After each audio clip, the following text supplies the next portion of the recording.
Hujan yang kembali mengguyur Buleleng sejak sepekan ini membuat belasan hektar tanaman padi siap panen rusak di 2 subak di Kecamatan Sawan, Buleleng, Bali. Akibatnya petani pun terancam merugi puluhan juta rupiah. Hujan yang terus mengguyur Buleleng sejak sepekan membuat 13,5 hektar tanaman padi di 2 subak di Kecamatan Sawan, Buleleng, Bali rusak karena terendam air hujan. Akibatnya para petani di Subak Keloncing dan Subak Suwuk ini tidak bisa memanen padinya.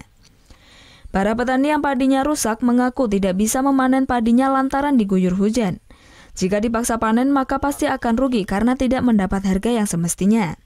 Akhirnya kita jual, ya dijual pun kita dipermainkan sama pembelinya. Ya karena kenyataannya padinya kita rebah kan tidak bisa dipungkiri ya. Ya itu kesempatan dia untuk menawar. Berapa jadinya beli? Ya sekarang ini kan 1/4 hektar namanya. Biasanya kalau medianya seperti ini yang tepat, yang 1/4 ini nyampe kita penghasilannya kalau dihitung dengan duit, uang itu 10 jutaan. Sekarang ditawar 6,5 berarti kehilangan penghasilan lagi 3,5 juta lah. Cuaca ekstrim ini pun dikeluhkan sejumlah pengepul padi di Buleleng. Para pengepul mengaku tidak bisa panen padi yang dibelinya di petani lantaran tanaman padinya basah terendam air hujan. Ganggu, sangat mengganggu, Pak. Gimana, Bu? Nggak bisa ke tenaga, nggak bisa kerja. Panennya susah ya? Panennya susah. Kalau hasil gabah sendiri? Gabahnya nggak bisa dijemur.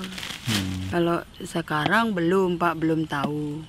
Tapi itu waktu 3 bulan yang lalu, saya ruginya sampai 200 juta. 200 juta? Ya. Dengan padi kondisi yang sama? Nah sekarang... Tapi belanjanya banyak tuh, sekitar 2 M. 2 miliar? Ya. Tapi sekarang dengan kondisi yang sama gimana, Bu? Khawatir ini juga kan nggak? belum tentu, khawatirnya juga. Tapi itu padi saya udah banyak. Cuman tenaganya kadang bisa kerja, kadang enggak gitu, karena cuacanya. Para petani di Buleleng, Bali ini pun khawatir jika cuaca ekstrim terus melanda Buleleng hingga akhir April mendatang, sehingga kerugian para petani pun akan semakin besar. Putu Wijana melaporkan untuk NET.